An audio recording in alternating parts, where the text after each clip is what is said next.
저는 축이라는 명령의 영적인 의미 이 제목으로 말씀을 전하려고 합니다. 교회에서 쓰는 말 가운데 봉헌이라고 하는 말이 있어요. 그렇죠? 헌금을 하나님 앞에 봉헌하다 이런 뜻을 쓸 때, 그런데 이거는 기독교에서만 쓰는 용어는 아니에요. 한국의 절 가운데 봉헌사라고 하는 절도 있고요. 그래서 이 봉헌이라고 하는 이 뜻은 성경에서 말하는 뜻과 일치하는가에 대해서 오늘 성경을 통하여서 좀 살펴보기를 원하는데, 오늘 말씀 가운데 핵심 구절이 어디에 있느냐 하면 여러분들이 오늘 말씀 읽은 가운데 이런 말씀이 있습니다. 이스라엘 백성들이 하나님 앞에 어떻게 해서요? 온전히 21절에 보면 그 성 안에 있는 모든 것을 온전히 바치되 이런 말씀이 있습니다. 여기서 바치다라고 하는 말이 즉 봉헌이라고 하는 말로 쓸 수가 있는데, 이 바치다라고 하는 말이 어떤 영적인 깊은 의미가 있는지를 살펴보려고 합니다. 오늘 본문 말씀은 여리고 성에 대한 이야기입니다. 이제 첫째 날, 둘째 날, 셋째 날 한 바퀴씩 돌고 또 한 바퀴씩 돌고, 오늘 본문에 보니까 일곱째 날이 되어졌을 때에 똑같은 방법으로 7번 돌았다라고 그렇게 이야기했어요. 그랬더니 여호와께서 이스라엘 백성들에게 뭐라고 이야기해요? 외치라 그렇게 이야기합니다. 그랬더니 여호와께서 너희에게 이 성을 주셨느니라 이렇게 이야기해요. 주셨느니라라고 하는 말은 하나님께서 이미 이스라엘 백성들에게 주겠다는 얘기예요? 생각해 보겠다는 얘기예요? 확신 있게 내가 너희에게 붙여준다, 이 성을 너희에게 준다 그렇게 했습니다. 그런데 지난 시간에 이야기했지만 여리고성은 높이가 8m, 8m면요 제가 이 형광등갈로 올라가 봐서 알아요. 아찔해요 올라가 보면. 근데 우리 교회 사다리가 장로님 6m? 예, 저기에서 2m 더 가니까 저 위에까지가 8m고요. 넓이가 폭이 성 두께가 6.8m. 그러니까 6.8m 성의 두께는 엄청난 두께예요 사실은. 그렇게 견고한 성이 여리고성인데, 그 여리고성은 위치상으로 어디에 있었냐면 언덕 위에 둔덕에 있었다 그렇게 여러분들 이해를 하시면 돼요. 그런데 하나님께서 그 여리고성을 무너뜨리는 방법이 어떤 방법이었다고요? 이스라엘 백성들을 세우고 법궤를 세우고 법궤 앞에 나팔을 부는 사람을 세우고 또 후에 이스라엘 백성들을 세우고 계속해서 성을 도르라고 이야기를 했어요. 그런데 제사장 7명이 나팔을 불 때에 나팔은 두 가지 의미가 있다라고 이야기했잖아요. 첫 번째로는 히브리어로 나팔을 불다 할 때 이 부는 의미는 하초츠라고 하는 단어를 쓴다 그랬어요. 이것은 무슨 의미냐면, 야, 나 너와 전쟁을 할 거야. 전쟁을 선포할 때 나팔을 부는데 하초츠로 쓰면 전쟁을 예고하는 그러한 나팔이에요. 그런데 또 하나는 어떤 의미가 있냐면 소파르라고 하는 단어가 있다 그랬어요. 똑같이 나팔을 부는데 이 소파르라고 하는 단어는 어떤 의미를 가지고 있느냐면, 나팔을 불 때 나는 이제부터 평화를 선포하겠다 이런 의미가 있는 거예요. 그러니까 이 말씀을 그대로 갖다가 대입을 시키면 어디에 있는 말씀과 딱 맞아떨어지느냐 하면 16절 말씀에 여호와께서 너희에게 이 성을 주셨느니라 그러는데, 그 주셨다라고 했을 때 하초츠 전쟁을 통하여서 주는 것이 아니라 이스라엘 백성들이 소파르라고 하는 단어, 즉 나팔을 불 때에 평화를 선포하는 그러한 의미의 나팔이기 때문에 여리고성은 전쟁을 통하여서 무너뜨리는 그 싸움이 아니란 말이에요. 그러면 법궤를 세우고 하나님의 임재의 상징인 법궤를 세우고 제사장들이 나팔을 불었다라고 하는 행위를 한번 우리가 상상을 해봐요. 이게 여리고성이라 해요. 이게 그러면 이스라엘 백성들이 진열을 갖추어서 하루에 한 바퀴씩 나팔과 법궤 백성들이 이렇게 성을 도는 거예요. 오늘 낮 성경 공부 시간에 여호수아를 공부하면서 어떤 책에 보니까 여리고성이 무너진 것은 전쟁이 아니라 하나님 앞에 그 행위 자체는 무슨 행위냐면 나팔을 불고 그 다음에 법궤를 세우고 백성들이 따라도는 것은 제사의식의 행위다. 즉 요즘으로 말하면 뭐라는 거예요? 예배라는 거죠. 이스라엘 백성들은 여리고성을 가운데 두고 어떻게 했다는 거예요? 그 성을 찬송을 부르면서 뭐 했다는 거예요?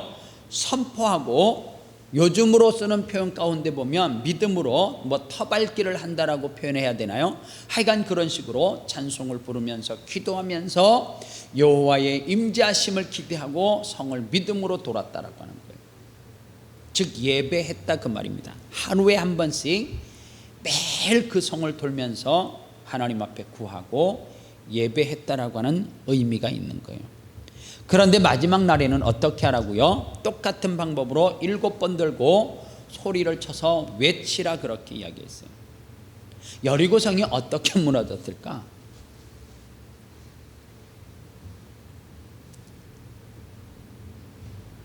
두 가지 견해가 있어요.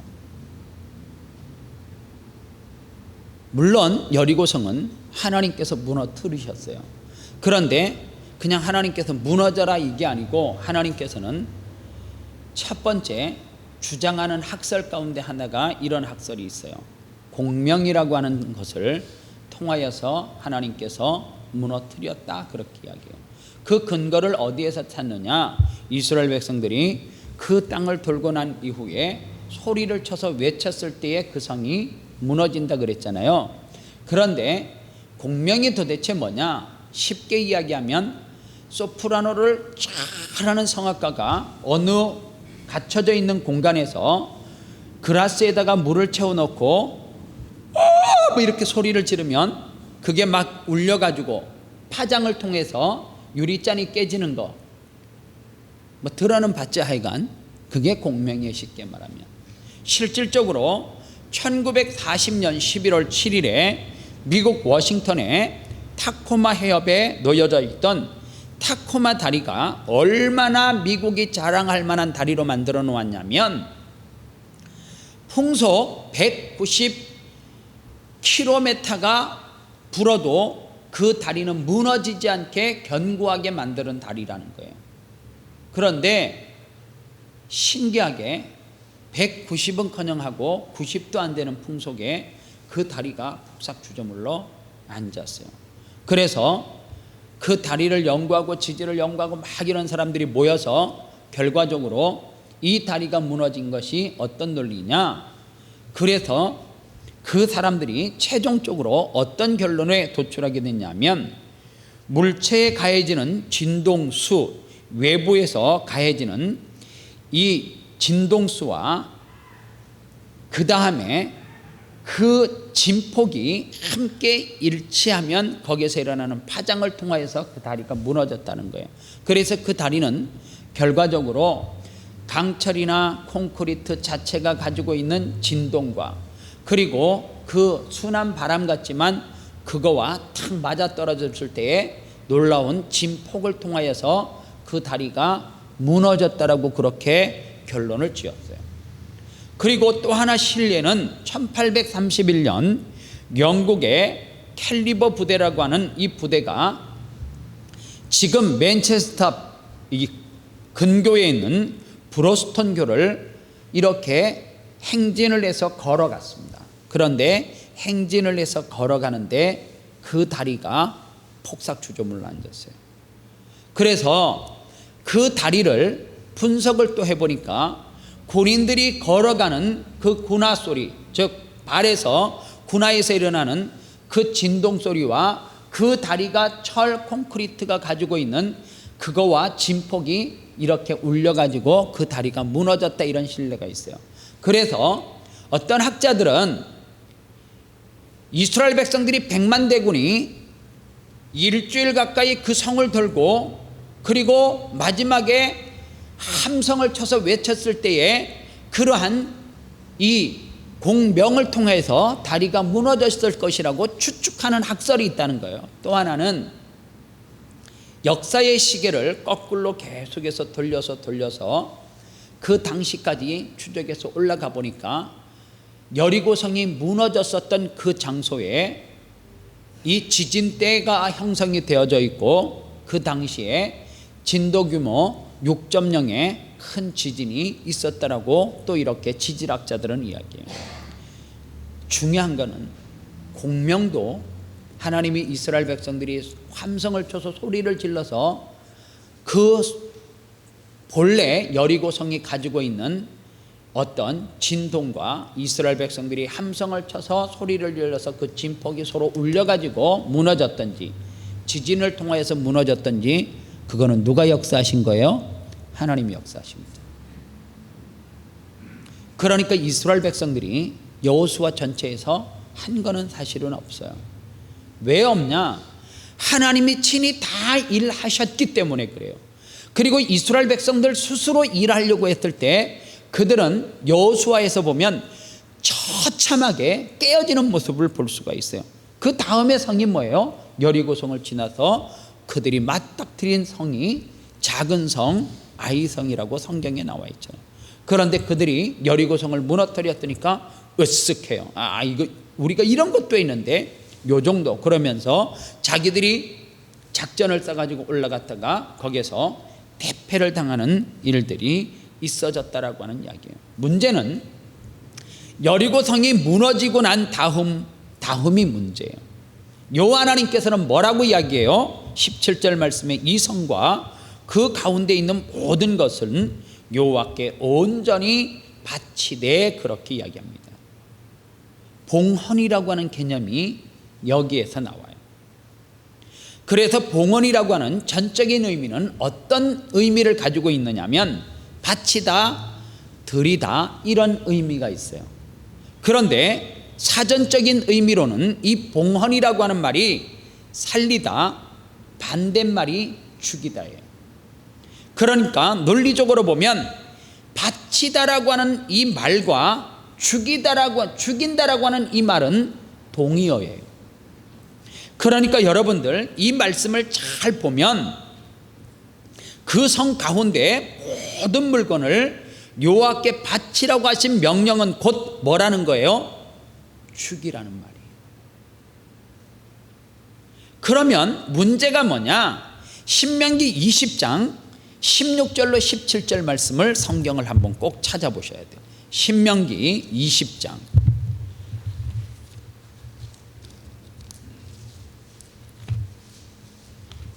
신명기 20장 16절로 17절입니다.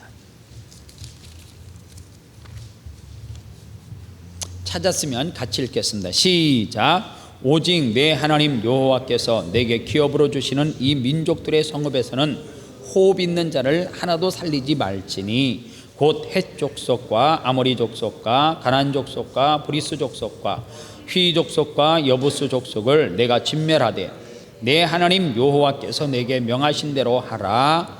자, 여기 성경에 보니까 하나님이 아주 무자비한 진멸을 명령하셨어요.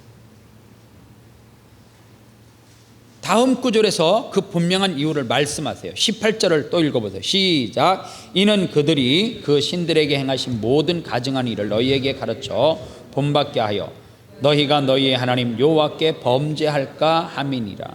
자, 여기 보니까 왜 하나님은 여리고성을 무너뜨리고 난 다음에 가나안에 들어가면서 이런 말씀이요. 다 멸해 죽이라고 하는 것은 어린아이도 죽이라, 할머니 할아버지도 다 죽이라. 그러면 성경을 이쯤 되어지면 사람들은 인본주의적인 사고를 가지고 성경을 접근해가요. 그게 무슨 이야기냐면 윤리적이고 도덕적인 측면에서 말씀을 자꾸만 이해하려고 해요. 그러다 보니까 하나님은 너무 잔인한 거예요. 무슨 하나님이 어린아이도 죽이래, 힘이 없는 할머니 할아버지도 죽이래, 그렇게 이야기를 해요. 그래서 말씀을 접근하는데 뭘로 접근해요? 자꾸만 인본주의적인 사고를 가지고 하나님을 접근하게 되더라는 거예요. 그런데 잘 보면 왜 하나님께서 그들을 죽이라고 말씀하셨냔 말이에요. 그것이 복받는 비결이기 때문에 그래요. 그러면 누가 복을 받아요? 죽인 사람이 복받는 비결일 것 같아요? 가나안에 갔어요. 가나안에 가니까 하나님께서 가나안에 들어가면서 뭐라고 얘기하냐면 그곳에 살고 있는 모든 사람을 죽이라 그래요. 그런데 죽이라고 하는 그 의미 가운데 죽이는 사람이 복을 받는 거예요? 아니면 그 땅 가나안이 복 받는 거예요? 이해가 잘 안 갔어요? 무슨 이야기인지? 우리는 생각할 때 죽이라 그러면 죽인 사람이 복 받는 줄 아는데 하나님께서 가나안을 무슨 땅이라 그랬어요? 약속의 땅이라 그러잖아요. 젖과 꿀이 흐르는 땅. 하나님께서 그 땅을 축복했어요, 안 했어요? 이미 축복한 땅이란 말이에요. 그런데 그곳에 이스라엘 백성이 들어가서 살지 않을 때에 오늘 성경에 보니까 아모리 족속으로 비유되어지는 가나안에 살고 있는 많은 사람들은 뭐 했다라고 이야기를 해요? 성경에 보니까 이 가나안에 살고 있는 사람들이 하나님 앞에 범죄하고 타락했다는 거예요. 그러면 잘 보세요. 하나님이 축복한 땅이 그게 죄악의 성으로 가득 차면, 도성으로 가득 차면 그 땅은 축복의 땅입니까? 저주의 땅입니까? 그러면 그 땅을 축복의 땅으로 바꾸려고 하면 어떻게 해야 돼요? 한 가지 방법밖에 없죠. 땅을 바꿔요? 아니면 타락한 사람을 바꿔요? 땅을 바꾸기는 쉽지 않지. 핵폭탄을 뿌리 뭘 투하하지 않으면 땅이 바뀌겠어요? 그게 아니라 하나님은 누구를 들어서 내고요? 타락한 사람을 들어서 내고 그 가운데 누구를 심어 놓는 거예요? 거룩한 이스라엘 백성, 하나님의 사람을 심어 놓으면서 그 땅을 창세기에서 아브라함에게 약속했던 그 약속을 뭐 하는 거예요? 성취시켜 주는 거예요. 얼마 만에요? 500년 만에. 그러니까 잘 봐요. 하나님은 축복한다 그러면 축복해요. 믿어야 돼. 우리가 그 믿음이 있어야 돼요. 그런데 우리가 뭐가 없어요? 그 확신이 없어요.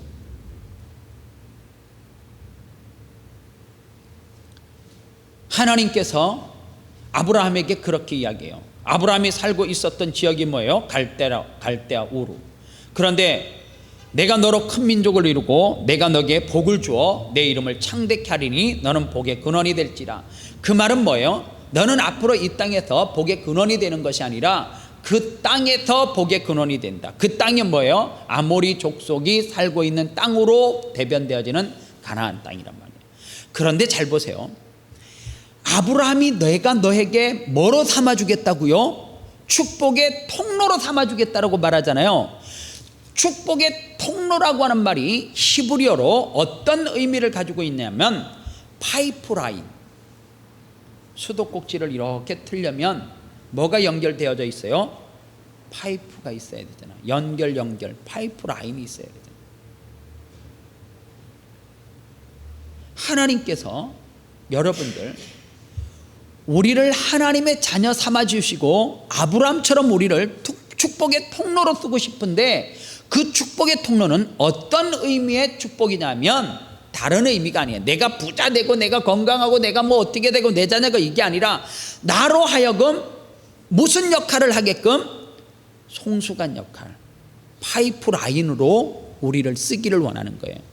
그래서 여러분들 하나님은 아브라함을 통하여서, 아브라함은 어디예요? 저수지가 있으면 그 저수지에서 물의 근원은 누구라는 거예요? 하나님이에요. 이 물의 근원이 저 멀리 있는 아프리카 사람들에게 이 물의 혜택을 공급해 주기 위해서 하나님은 누구를 통하여서요? 파이프라인인 우리를 통하여서 저 아프리카에 있는 사람들에게 영향을 주기를 원하는 거예요. 그게 축복의 통로예요. 하나님께서 가정을 줬어요.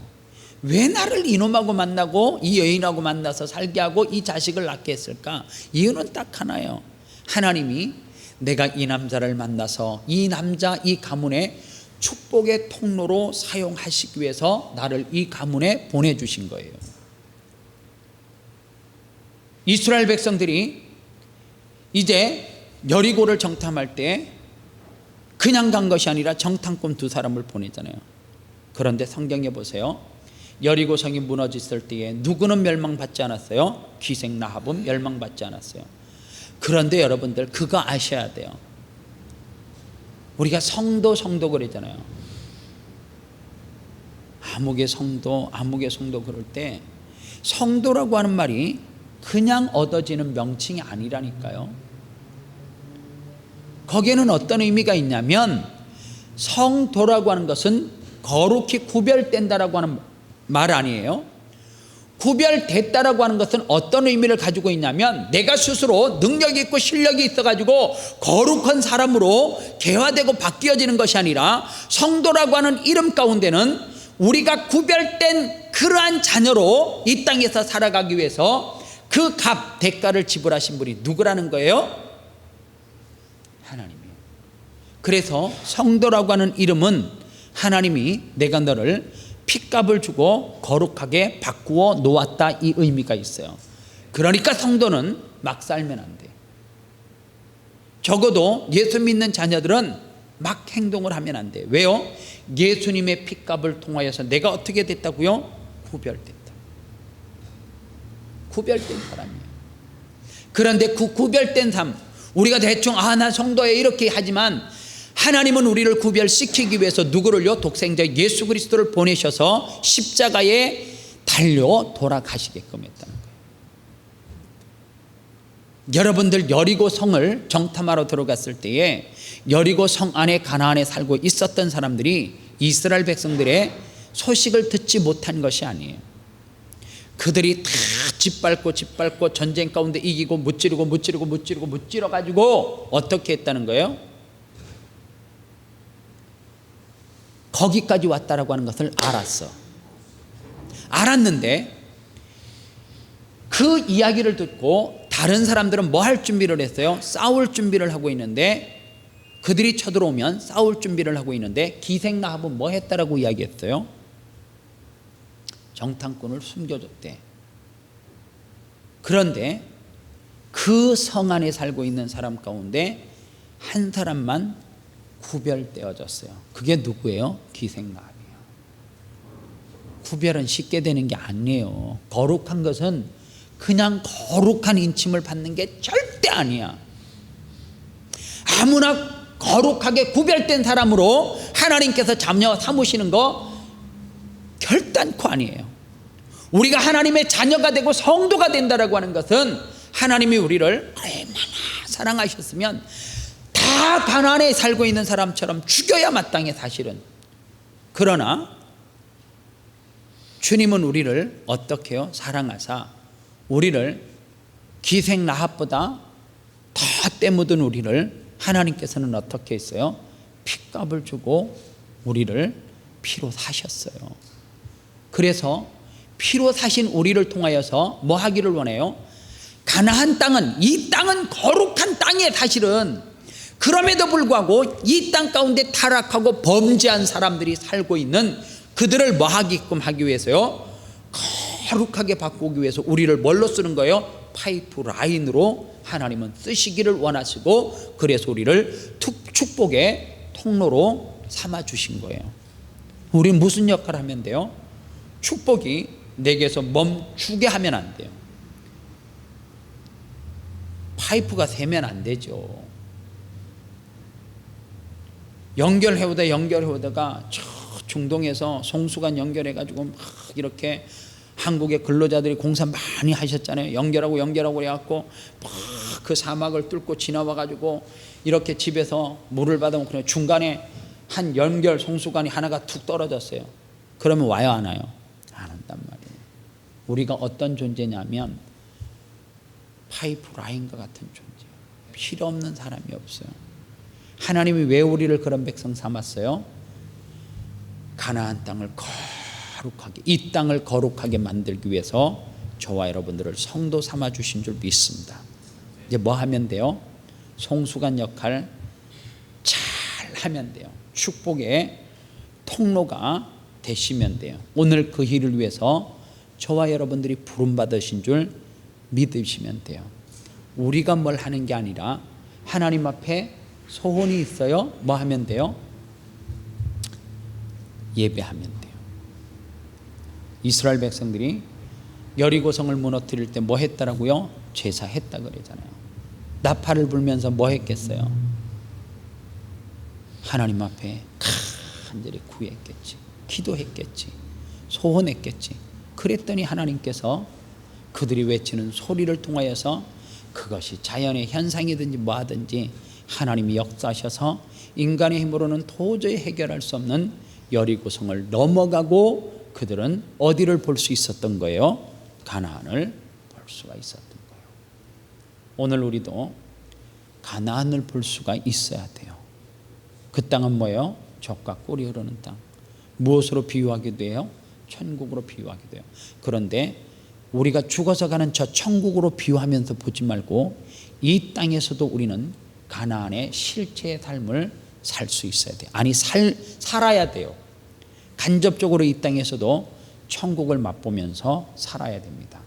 그 삶이 저와 여러분들이 이 땅에서 신앙생활하면서 누릴 수 있는 특권이고 복인 줄 믿습니다. 그 복을 누리시기를 바랍니다. 기도합시다.